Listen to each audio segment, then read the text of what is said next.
बरं हो, ती सवय आहे मला. दत्ता प्रभू दत्ता प्रभू दत्ता प्रभू दत्ता प्रभू दत्ता प्रभू दत्ता. आईनं सांगितलं म्हणून तो तसाच निघाला, वाकत वाकत निघाला. शेजारी कापसाचं शेत होतं, त्या कापसाच्या शेताचा मालक समोर आला आणि हा जावाई वाकत वाकत यायला बघितलं. याला वाटलं नक्कीच कापूस येचून घेतलंय. वाकत वाकत निघालाय म्हणजे कापसाची चोरी नक्कीच केली. त्याने जावाई आहे का कोणाचा कुठलाय काही बघितलं नाही, मोकार मारला त्याला. मारला, कापूस जवळ नसतानाही मारला हो. त्यानं म्हणलं का मारता काका मला? त्यानं सांगितलं माझं कापूस वेचून नेलास. नाही हो म्हणला, कापूस कशाला वेचून, मग कशाला वाकून चालायला? माझी आईनं सांगितलंय हो. येडपटा, कुठं सासरवाडी जाताना वाकून जातात का? टाईट जायचं, हा हू करीत जायचं, असं कुठे वाकून जात असते का म्हणजे? त्याचं ऐकलं, निघाला पुढं. त्यानं सांगितलं होतं हा हू करा, हा हू करा. हा हू करत निघाला. थोडस समोर गेलं की एक पारधी, आणि त्या पारध्याच्या जाळ्यामध्ये नेमकंच हरण पडणार होतं. असा पडणार तितक्यात ती जाऊन हा हू केल्यामुळं त्या हरणाला चाहूल लागली. हरण गेलं निघून. फाश्यात अडकणार हरण यानं घातलं म्हणून त्या पारध्यानं मारा वाटलं तितकं मारलं महाराज. सांगितलं का मारता हो मला? अरे माझ्या पाशात अडकलेल्या हरणाला घालवलास. नाही हो, मला त्यानं सांगितलंय असं असं करीत. सासर येडपट्टा, असं कुठं सासरडे जातात का? एक फसलंय दुसरे फसू दे, एक फसलंय दुसरे फसू दे असं म्हणीत जायचं. त्याचंही ऐकलं. समोर म्हणाला एक फसलंय दुसरे फसू दे, एक फसलंय दुसरे फसू दे. समोर एका गावामध्ये आमच्या कपिल महाराजासारख्या चांगल्या मृदंगाचार्याच्या गाडीचं टायर फसलं होतं महाराज. चिखलात, पावसाळ्याचे दिवस होते, हिवाळ्यातला पावसाळा होता. महाराज तिथं जाऊन म्हणायला लागला हा एक फसलंय दुसरंही फसू दे. त्यातल्या त्यात सर्व मान्य व्यक्ती शेजारी ऐकणाऱ्याला किती बरं वाटणार आहे. एक फसलंय दुसरंही फसू दे म्हणल्यामुळं राग आला, विनाकारण मार खाला तिथे. कपिल महाराजांनी मारलं नाही म्हणा, त्यांना वाजवायची ताकद पाहिजे पुढं म्हणून. दुसऱ्यांनी मारलं. का रे बाबा का मारता?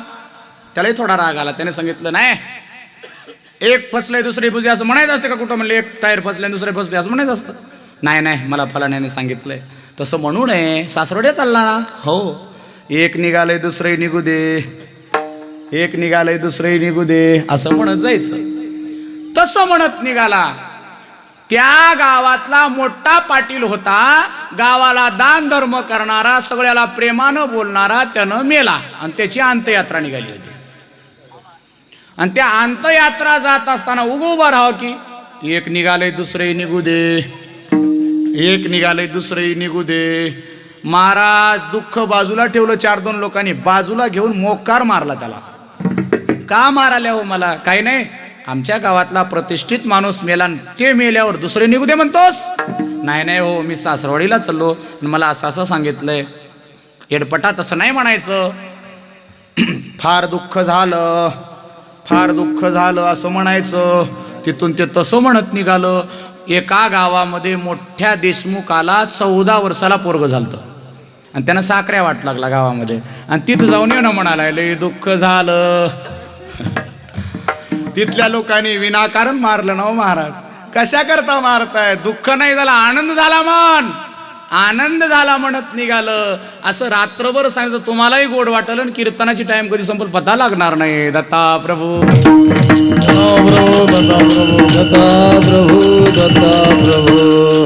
दृष्टांत जाऊ द्या चुलीत तिकडं. त्याचा मतितार्थ काय बघा.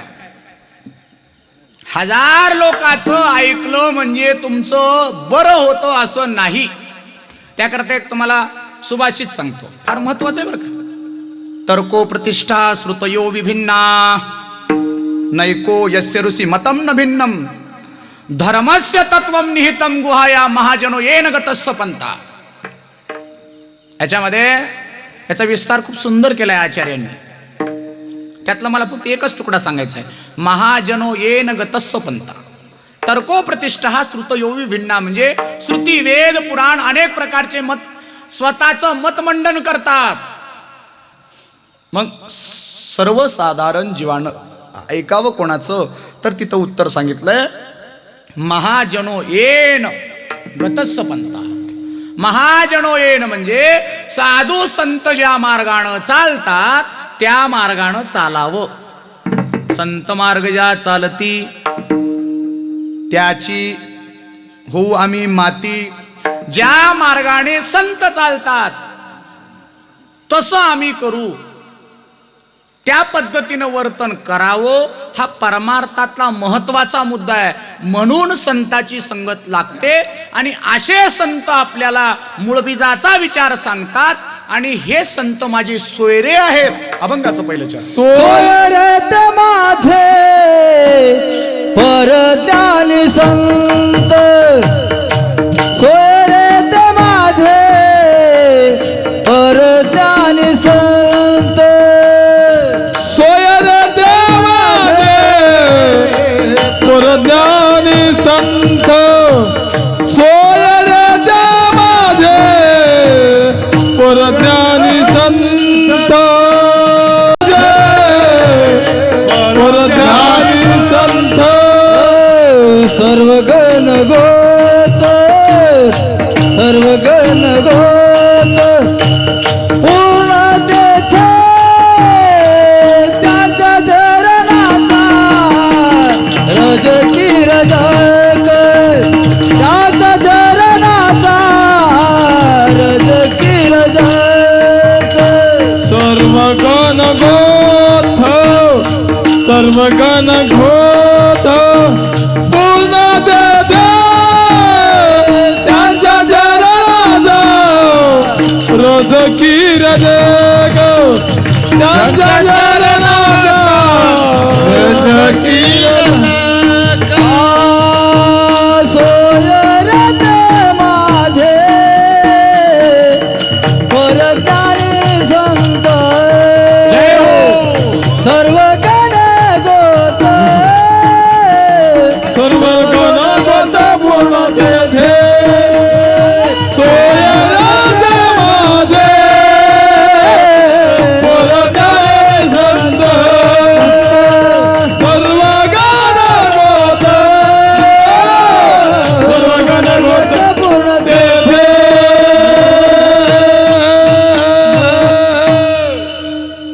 परमपूज्य डॉक्टर प्रसादबन महाराज अभंगाच्या पहिल्या चरणात सांगतात, सोयरे ते माझे परज्ञानी संत.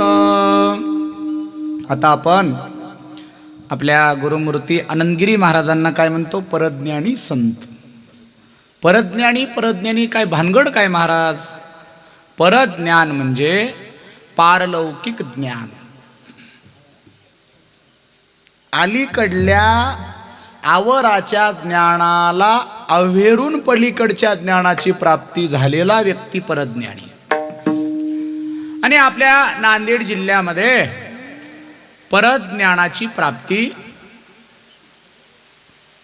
संत समर्थ बाळगीर स्वामी महाराज, दत्तराम भारती महाराज माहुरगड, आनंदगिरी महाराज हदगाव दत्तबर्डी, रामेश्वरबन महाराज, प्रसादबन महाराज, बाळ ब्रह्मचारी वैरागी महाराज, अशा महान महान संतांचं पदस्पर्शानं पुनीत झालेलं हे नांदेड जिल्हा आहे. आणि या हदगाव तालुका म्हटलं की अध्यात्मामध्ये वरिष्ठ आणि राजकारणामध्ये सुद्धा चांगलं वर्णित असणारं हे तहसील क्षेत्र. बरीचशी मंडळी या भागामध्ये कलाकार मंडळी आहे, कीर्तनकार मंडळी आहे, मृदंगाचारी आहे. आमचे वैभव महाराज आहेत हदगाव इथून.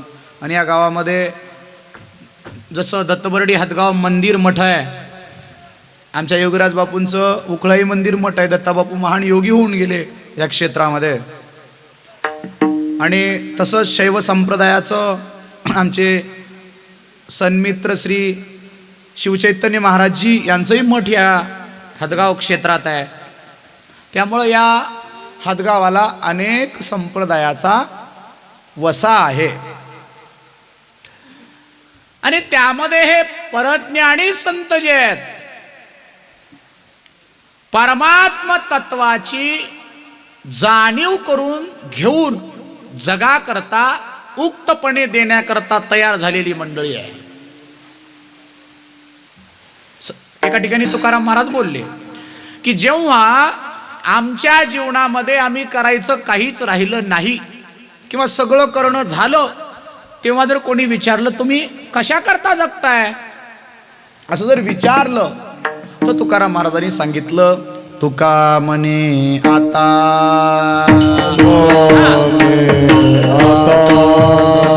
तुका म्हणे आता उरलो उपकारा पुरता उरलो उपकारा पुरता उपकारा पुरता उरलो उपकारा पुरता उरलो उपकारा तो वसा उरलो उपकारा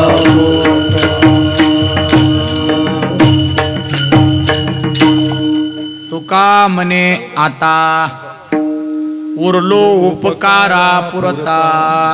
ज्याला जगामध्ये स्वहिताचा विचार करायचा राहिला नाही, आता लौकिकाचं हित करायचे आहे.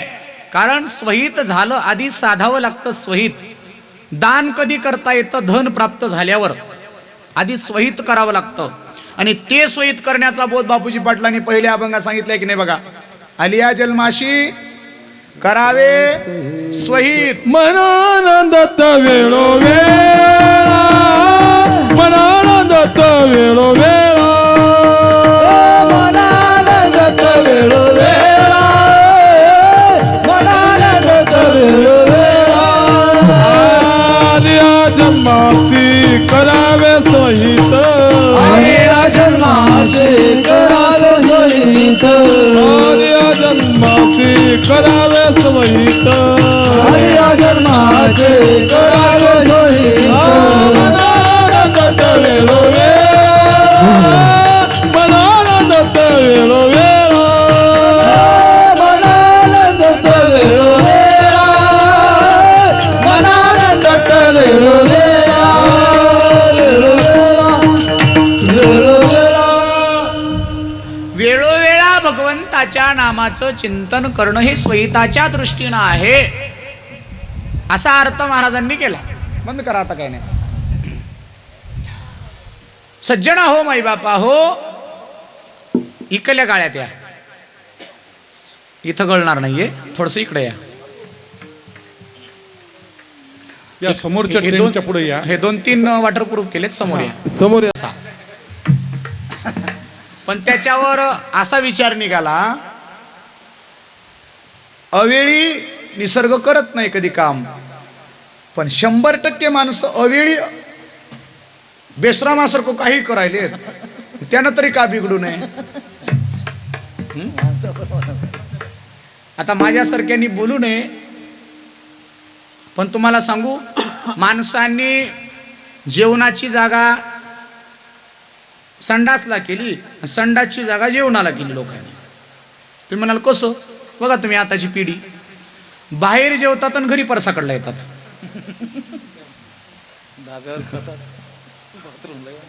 आहे ना, बघा ना. पूर्वीच्या काळात फाटकं पॅन्ट लिवलं तर गरीब समजायचे, आता मोठे फालतूपणा करायले फाटकं लिहून. विकत घेऊन फाटकं काय करायचं, फॅशन. काहीतरी नाव लावायचं आणि आपला बेकारपणा झापवायचा. चूक कशी झापवायची पैसेवाल्याकडून शिकाव महाराज. हा, केलेल्या चुका फॅशन मध्ये झापतात ते. काही काही कसं आहे महाराज, आता मला जाऊ द्या, त्यांच्याविषयी नाही बोलायचं मला, पण हे लोक करायले म्हणून आमची खेडेपाड्यातले लोक करायलेत आता अलीकड. पण कॉपी केलं की दगा होते महाराज, कॉपी करायचं नाही. आमच्या शाळेतला एक माझा वर्गमित्र होता, वर्गमित्र, ते माझ्या बरोबरीला बसायचा आणि ते माझी वही न्यायचा कधी कधी. वही ते वही नेला, आपली फेर करून दुसऱ्या दिवशी आमची तपासायला वही आली. नाही, राहू दे, बोल नका. इकडे बघा काय चाललं होतं आपलं. काय चालवतं रे बाळा? हा वही करेक्ट. वही ते दोघांची तपासायला एकदाच तरी का जाऊ नये गुरुजींकडे? दोघांची वही तपासताना झालं असं, त्याच पेजवर एका ओळीला चिरट मेलं होतं. ते मी लिहिताना समजा ते चिरट बसला असेल, मारला असेल, तर चिरट तिथंच चिटकून बसलं. पण त्या माझ्या मित्रानं नुसतं लिहून समोर ठेवावं की आता एवढी कॉपी कुठं करायची असते का? त्यानं चिरट मारून चिटकिलं, चिरट मारून आणून बरोबर त्या जागी चिटकिलं. एवढी कॉपी काय हो कुठं? पोटभर हसलं बघा. आता कॉपी करायची जमणं झाली महाराज. कधी चालतो जवाचं तवा. कॉपीलाही काही मर्यादा आहे की नाही? कशातच कॉपी जमत नाही. मोठ्यांसारखं श्रीमंत करतो मला तर चालत नाही, श्रीमंतासारखं गरीब करतो मला तर चालत नाही. जसं ईश्वराने ठेवलंय, ठेविले अनंते ऐसेची राहावे चित्ते असू द्यावे समाधान. लोकांना वाटायले दोन्हीकडे कटिंग केले की श्रीमंत समजितात लोक. श्रीमंत समजिनात महाराज, निव्वळ कोला समजितात, कोला. हा, दोन्हीकडून कटिंग करून वर कोंबड, त्याला काय म्हणतात कपिल? कोंबडा कट ना, कोंबडा कट. आता कटच कोंबड्याची आहे, हा काय माणूस आहे काय सांगा? कोंबड्याची कट कोंबड्याला येत असते. काही निघाले. आता हा माझा विषय नाही, पण बोलावं लागायले. जसं एखादी सून दाबून ठेवून एकाशी बोलकी होती की नाही, तसं बोलावं लागायले. किती तरी सासूचं ऐकून घ्यावं महाराज, किती दिवस ऐकून घ्यावं, अशी अवस्था झाली कलियुगामध्ये. म्हणून पाऊस कधीही पडाले आणि त्यात सप्ते धरून पडाले. कारण त्याला मग बघायचंय एवढ्या पावसामध्ये कोण सप्त्याला येते, कोण मंडपात बसते आणि किती ऐकते, परीक्षा बघायची आहे. दत्ता प्रभू चला. सोयरे ते माझे परज्ञानी संत, सर्व गणगोत पूर्ण ते. हा तेवढी चार्जिंग दिली तरी बस. करेक्ट जमलं सूत्र तुम्हाला. महाराज परज्ञानी संत हे आमचे सोयरे आहेत. सोयरे नाही तसा माणूस कोणी आहे का हो? सगळ्याला सोयरे आहेत, बरोबर आहे ना? सोयरे किती जवळचे आहेत, किती दूरचे आहेत, हे कधी ओळखू येते? मेल्यावर, मौतीला आल्यावर कळते. लग्नात तर येतात, कारण भात वरण बुंदी चपाती भाजी गुलाबजामुन बालुशाही राहते. मौतीच्या दिवशी कळतात महाराज पक्के किती सोयरे आहेत. पण एवढं की तेव्हा बघायला राहणार हे कौतुक राहते. जेव्हा बघायला राहते तेव्हा सोयरे पुढं दिसतात. त्याला वाटते हे सगळे आपलेच आहेत का काय, की हे आपले नाही, ते माती लोटा येणार आहेत तुझ्या मागून. हा, एका ठिकाणी असं म्हटलंय, नातो पुत्र सगळे सोयरे, कोणीच येईना धावून, लपून खाती लोटून माती, संगेच येती परतून, इथं सुख मिळना कळून चुकलंय मला हो, जीव लागे ना माझा जाते मी कोलंबीला हो. एक पद आहे. पैसा अडका जमीन बंगला, कमाई केली भरपूर, संग येईना फुटकी कवडी, वसरून जाईल बाजार, दाग दागिने बिन कामाची बला हो, जीव लागे ना माझा जाते मी कोलंबीला हो. हा, आपल्यापेक्षा चांगलं माय माऊलीला कळतं दाग दागिन्याची काय अवस्था होते ते. बिनकामाची बला होते आणि त्यातल्या त्यात वरून टाकल्यावर तर लईच हो. वरून टाकल्यावर लईच. मधून तरी ठेवलं तरी बरं आहे, चोराला वाटते बाबा नसतील, पण वरून टाकलं की चोराला दाखवल्यासारखं होते, हे बाबा घेऊन जा. एका बाईला चोराने पकडलं, धरलं, गळ्यातलं काढून घ्यायला लागलाय. बाई काही सोडीच ना, माराय बी लागलाय, बाई काही सोडीच ना. ते चोर म्हणला कमाल आहे, म्हणला इतकं मारायलो तरी सोडनास, ती मारलास तरी आमच्या ह्याच्या एवढं थोडंच मारालास म्हणला. आता कौतुक असते महाराज काही काय ना, ज्या त्याच्यामध्ये आनंद घ्यायचा असते. दत्ता प्रभू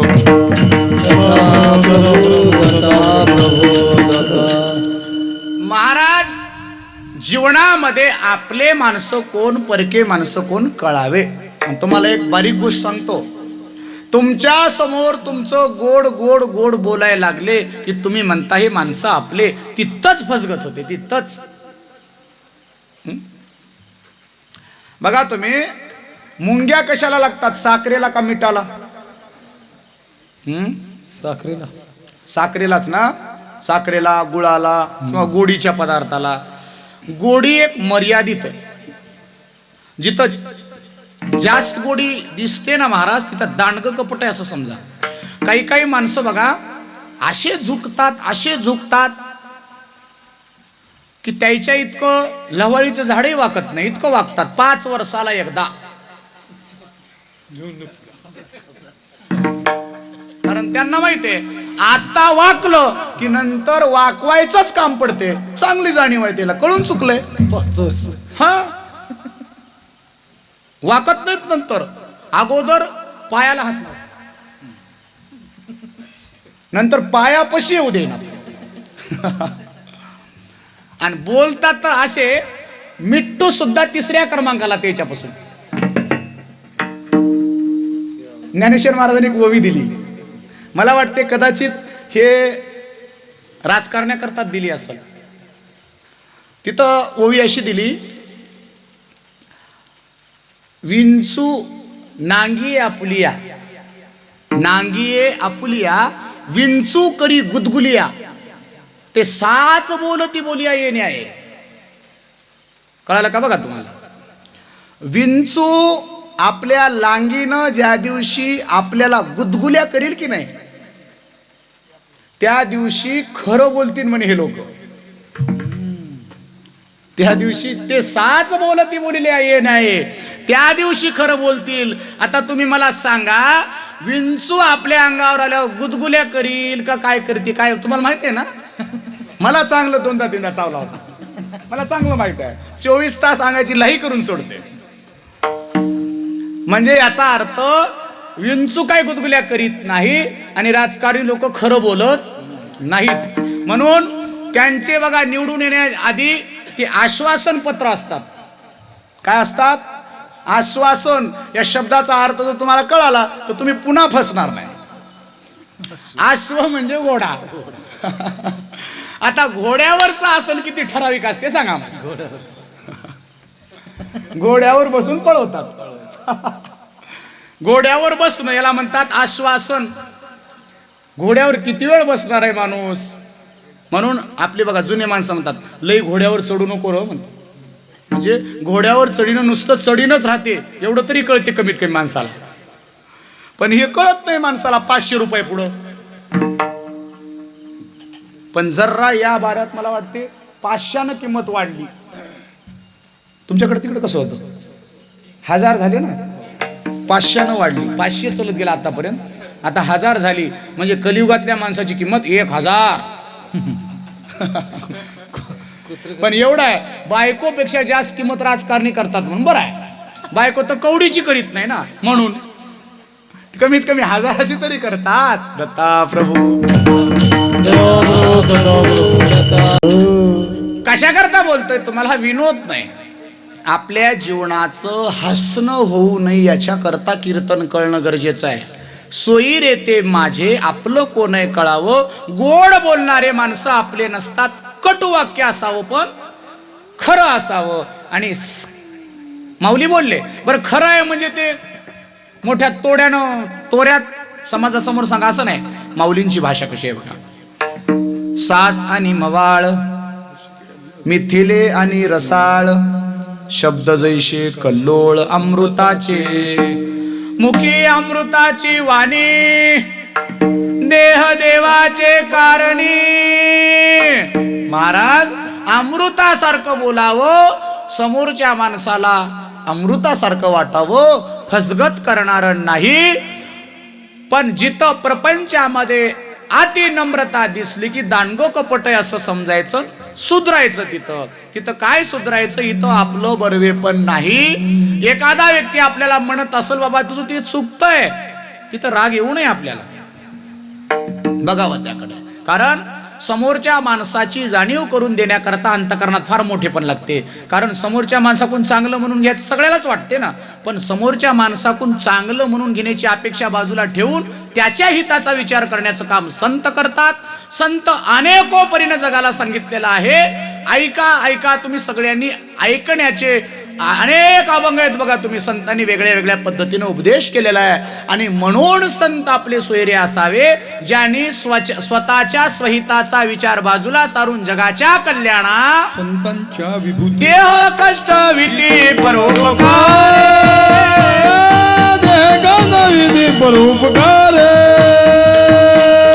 कष्टविधी परोपकार हे कष्टविधी परोपकार जगाच्या कल्याणा संतांच्या विभूती जगाच्या कल्याणा संतांच्या विभूती जगाच्या कल्याणा संतांच्या विभूती जगाच्या कल्याणा संतांच्या विभूती विधी परोपकार हे माझा विधी परोपकार देह कष्टविधी परोपकार देह कष्टविधी परोपकार जगाचं कल्याण करण्याकरता देहाला कष्टवतात, परोपकाराकरता कष्टवतात. हे संताचं काम आहे. असे संत माझे सोयरे आहेत म्हणतात महाराज. बरं, नुसते सोयरे नाहीत, सुखात येणारे, पण हे माझे गणगोते आहेत. या जगामध्ये सुख के सब साथी दुख में न कोई, मेरे राम तेरा नाम एक साचा दो जान को, सुख के सब साथी दुख में न दुख के सब साथी दुख में न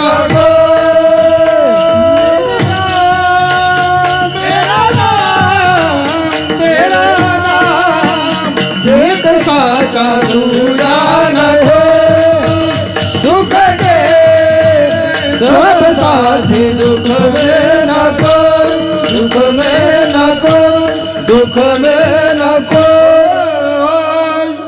सुखात येतात, सुखासाठी करीती तळमळ, दुखात कोणी आपलं नाही. महाराज सोयरे धैर्य सब पैसे के भाई, दिल का साथी नाही कोई. पैशाच्या माग धावणारे सगळे आहेत. म्हणून एक गाणं निघालतं मग अक्षय कुमारचं, पैसा पैसा करती तू, ते काहीतरी आहे पुढे. महाराज आता तुम्ही म्हणाल महाराज तुमची धावपळ त्याच्याकरता चालली की सरेगाव सोडून हातगावला.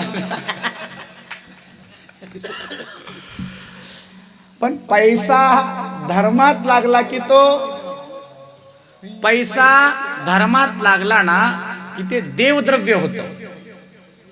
पैसा धर्माच्या ठिकाणी लागला की ते देवद्रव्य होत, आणि तो अधर्माच्या ठिकाणी लागला की तो पापाला कारणीभूत ठरतो. 15 अनर्थापैकी एक अनर्थ पैशामध्ये आहे, हे लक्षात ठेवा. म्हणून पैशाच्या माग न धावता स्वहिताच्या माग धावावं. म्हणून मायबापा हो, सज्जना हो, माझे संत पिको कमी करा. संतांच्या संगतीमध्ये सुख आहे का? संतांकडे बोध आहे, संतांकडे ज्ञान आहे, संतांकडे विचार आहे. आणि संतांकडे गेल्यानंतर आपल्याला अभिव्यक्त जीवन शिकवतात, स्वतंत्र जीवन शिकवतात. संत कधी तुमच्यावर बर्डन घालत नाहीत, संत तुम्हाला स्वातंत्र्य शिकवतात. संतन के संग लाग रे तेरी अच्छी बनेगी, संतन के संग लाग रे तेरी अच्छी बनेगी. ताळी वाजवा माय बाप, ताळी. तेरी अच्छी बनेगी. संतन के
संतन के संग लग रे तेरी अच्छी बने,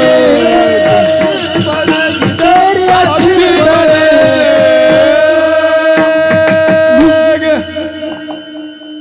बर्व व्हावं याच्या करता संताच्या संगतीला लागावं, कारण संताविन प्राप्ती नाही, ऐसे वेद देती ग्वाही। संतांच्या जीवनामध्ये समाधानी आहे, संतांच्या जीवनामध्ये आनंद आहे। जेव्हा संत बघा तुम्ही, आता स्पष्ट सांगतो, घरी राहा तुम्ही, घरी राहून एखादं देवदेव करा, तुम्हाला देवदेव तरी कोणी सुखानं करू देतं का? पूजा तरी कोणी सुखानं करू देतं का? देव सुद्धा धुवतो येणार महाराज, देव सुद्धा घरातल्या 4-5-10 मूर्त्या देव ते सुद्धा सुखानं करू देणार। बैल सोडा, चारा टाका, खल्ली करा, दूध काढा आणि चालूच असते। पण बघा मठात आलं ना, आयतं जेवायला देवा दत्ता म्हणा, दत्त दत्त म्हणा रे तुम्ही सकळ सकळ। बघा मठातले महाराज काय म्हणतात, जेवण करा दत्त दत्त, तिसरं कामच नाही। कलियुगी बाळगिरी स्वामी महाराज म्हणायचे, साधन तरी हेच दोन, नामस्मरणान्नदान, देवदत्त येतो घरा, काय उणे त्या मंदिरा, नाम घ्या नाम संकीर्तन साधन पैसोपे, नाम संकीर्तन साधन पैसोपे, नाम संकीर्तन साधन पैसोपे, नाम संकीर्तन साधन पैसोपे,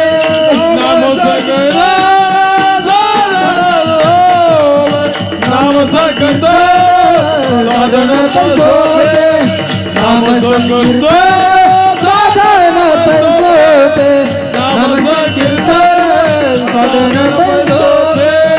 जळतील पापे जन्मांतरीचे, जळतील पापे जन्मांतरीचे, जळतील पापे जन्मांतरीचे, जळतील पापे जन्मांतरीचे। साधन पैसोपे, नाम संकीर्तन साधन पैसोपे, नाम संकीर्तन साधन पैसोपे, नाम संकीर्तन साधन पैसोपे, नाम संकीर्तन साधन पैसोपे, नाम संकीर्तन साधन पैसोपे, नाम संकीर्तन साधन पैसोपे, नाम संकीर्तन साधन पैसोपे। नाम संकीर्तन सोपं साधन आहे, त्याच्याने अनेक जन्माचे पाप जळतात, हे संतांनी सांगितलंय। म्हणून संतांच्या जीवनामध्ये आपण सोयरी पण जोडायचंय, ते आपलं आद्य कर्तव्य आहे। महाराजांनी सांगितलंय, माझे तर सोयरे परज्ञानी संत आहेत, सर्व गण गोत सर्वच आहेत म्हणले माझे। कारण गणगोत किती सुखामध्ये धावतं, किती दुःखामध्ये धावतं, जाणीव आहे त्यांना। जाणीव झाल्यानंतर साधू जीवन असतं महाराज। संतांकडे बघा तुम्ही, या कसंही वागा म्हणत नाहीत, डोळसपणे भक्ती आहे, डोळस भक्ती असावी, अंधभक्ती नसावी। अंधभक्ती धोक्याची राहते महाराज, कोणतरी करा म्हटलं म्हणून करायचं नाही चालत। डोळस भक्ती असावी, ज्ञान असावं, आणि ते ज्ञान भेटतं संतांकडे, गुरूंकडे। म्हणून माऊली एका ठिकाणी बोलले, गुरु तेथ ज्ञान, ज्ञानी आत्मदर्शन, दर्शने समाधान, अति जैसे चंद्र ते चंद्रिका, शंभू ते अंबिका, संत ते विवेकासने कीजे। संत आहे तिथं विवेक आहे, म्हणून म्हटल्या जातं, गुरु हा संत कुळीचा राजा, गुरु हा प्राण विसावा माझा, गुरुविन मार्ग नाही तुझा देव पाहता त्रिलोकी, गुरु ज्ञानाचा सागर, गुरु प्रेमाचा आगर, गुरु ने पैल पार, गुरुचे स्मरण केलिया, काया काशी गुरुपदेशी, गुरु परब्रह्म दाविला आम्हासी। म्हणून गुरु आहे, आणि त्याकरता संतांशी सोयरीपण जोडलं तर नक्की आपल्या जीवाचं हित होते. आणि महाराज म्हणाले की माझ्या जीवनाचं हित का झालं, मी संतांच्या चरणाचा रजक झालो म्हणून झालं. अभंगाचं द्वितीय. त्यांच्या चरणाचा रजकी रजक, त्यांच्या चरणाचा रजकी रजक, त्यांच्या चरणाचा रजकी रजक, त्यांच्या चरणाचा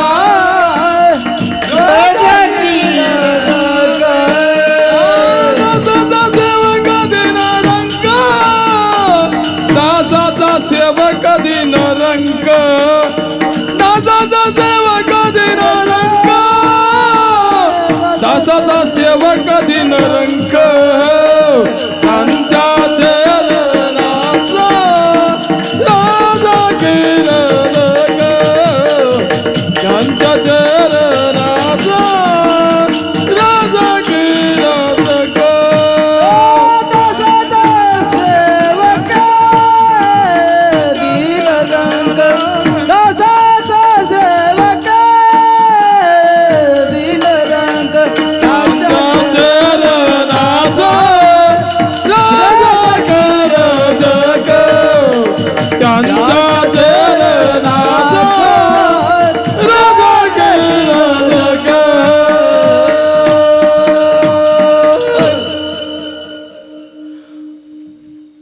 डॉक्टर प्रसादबन महाराज दुसऱ्या या अभंगाच्या दुसऱ्या चरणात सांगतात, त्यांच्या चरणाचा रजकी रजक.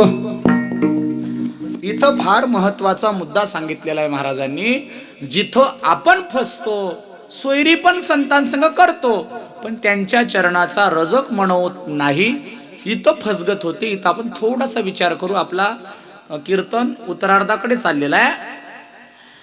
महाराज बोलले, ज्या संताच्या संबंधात मी गेलो, ज्यांना मी गोत्र मित्र परिवार हे संबंध जोडले, मी त्यांचा रजक झालो, रजक दास झालो. रजकी रजक, दासाचा सेवक. किती लहानपणा घेतला बघा. दासाचाही सेवक व्हावं म्हटले, मी झालो म्हटले. आपल्याला सेवक होणं नको आहे, सगळ्यांना मालक होणं पाहिजे. बरोबर आहे की नाही? मालक पाहिजे, मालक. तरी ईश्वरानं सगळ्याच्या जीवनामध्ये एक मोका दिलाय मालक होण्याचा, बायकोचा. हा, नंतर बैलच होते म्हणा, पण काही दिवस मालक होते. महाराज पण सगळ्यांना मालक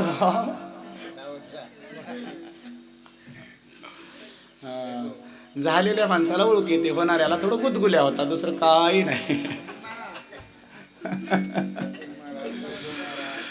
मालक व्हावं वाटते सगळ्याला, सेवक कोणाला व्हावं वाटत नाही. पण संतांनी सांगितलंय, एत सेवा हा दारवंता किंवा तनो मनो जीवे, चरणासी लागावे, अगरवता करावे दास्य सकळ, मग अपेक्षित ते आपुले. बघा तेव्हा देतात. संतांकडे तनू मनू जीवानं समर्पित व्हावं लागतं. आता तुम्हाला माहिती आहे, तुम्ही सगळे गुरु केलेले आहात ना, अनुग्रह घेतलाय ना तुम्ही सगळ्यांनी. गुरु करण्याच्या आधी काय करतात? हातामध्ये 1 रुपयाचा बंदा ठेवून काय करतात? होय, काय करतात माहिती तुम्हाला? माहिती आहे ना? तन मन धन गुरुचरणी अर्पण.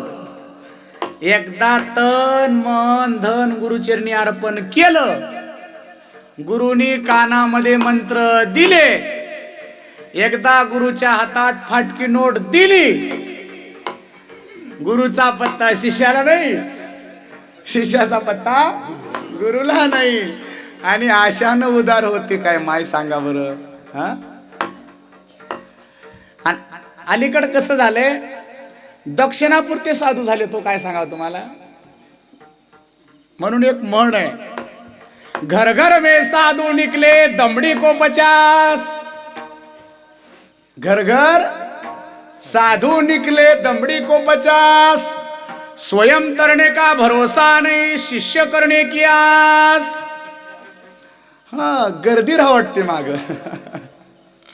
गर्दी राहा वाटते महाराज. पण मी एक सांगू का तुम्हाला, बारीक गोष्ट आहे, गर्दीपेक्षा दर्दी बरा. दत्ता प्रभू प्रभू दत्ता प्रभू